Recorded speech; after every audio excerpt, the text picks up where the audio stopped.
मुख्यमंत्र्यांच्या गुप्त दिल्लीवारी, राज्यात खळबळ उडणार।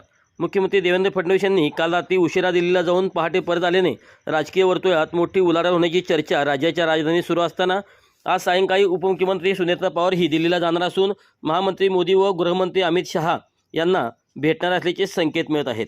सोमवारी रात्री उशिरा मुख्यमंत्री देवेंद्र फडणवीस अचानक दिल्लीत दाखल झाले। त्यांनी भाजपच्या वरिष्ठ नेतृत्वासोबत महत्त्वाची बैठक घेतली आणि आज सकाळीच ते मुंबईत परतले। हा दौरा इतका गोपनीय आणि तातडीचा होता की यामुळे महायुतीमध्ये काहीतरी मोठे शिजत असल्याचे संकेत मिळत आहेत। विशेषतः राष्ट्रवादी काँग्रेसच्या अजित पवार गट भविष्यातील भूमिकेबाबत या भेटीत चर्चा झाल्याचे बोलले जात आहे।